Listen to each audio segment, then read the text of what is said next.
राष्ट्रपति महोदय, सर, मैं ड्राफ्टिंग कमेटी द्वारा निश्चित की हुई संविधान की रूपरेखा को प्रस्तुत करता हूं और निवेदन करता हूं कि इस पर विचार किया जाए। राष्ट्रपति महोदय सर, मैं इस सदन में उपस्थित उन लोगों में से एक हूं जो जानते हैं कि इस संविधान का मसौदा तैयार करने में डॉक्टर अंबेडकर ने कितनी मेहनत और लगन खर्च की है। शायद सदन को पता हो कि उसके द्वारा मनोनीत 7 सदस्यों में से एक ने इस्तीफा दे दिया और उसकी जगह किसी और को नहीं लिया गया।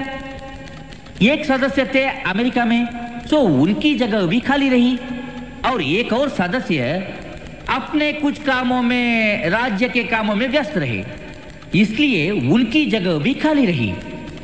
एक या 2 सदस्य दिल्ली के बाहर थे और शायद सेहत की वजह से शामिल न हो सके।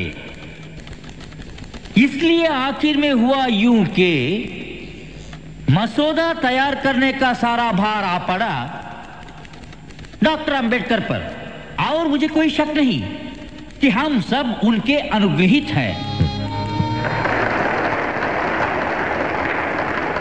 मुझे जो भी श्रेय दिया जा रहा है वो मेरे अकेले का नहीं है। इसका कुछ हिस्सा जाता है सर BN राव को, जो कि हमारी इस सभा के संवैधानिक सलाहकार हैं, जिन्होंने ड्राफ्टिंग कमेटी के विचार करने के लिए संविधान का कच्चा मसौदा तैयार किया। इस श्रेय का कुछ हिस्सा उस ड्राफ्टिंग कमेटी के सदस्यों को भी जाना चाहिए।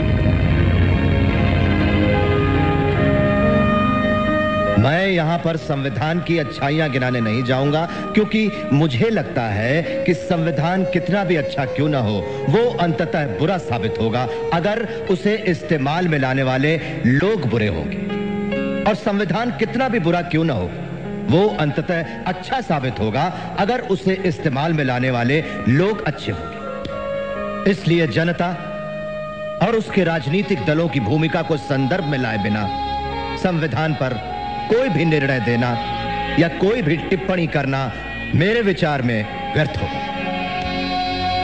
धन्यवाद।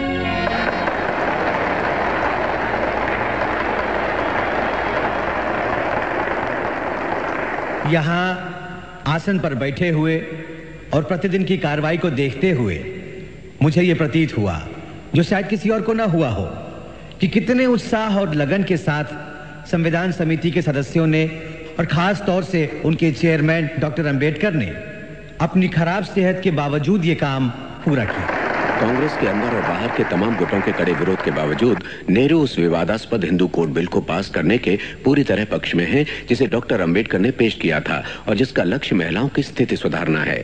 डॉक्टर अंबेडकर का विश्वास है कि एक प्रबुद्ध समाज की पहचान उसकी महिलाओं की स्थिति से होती है।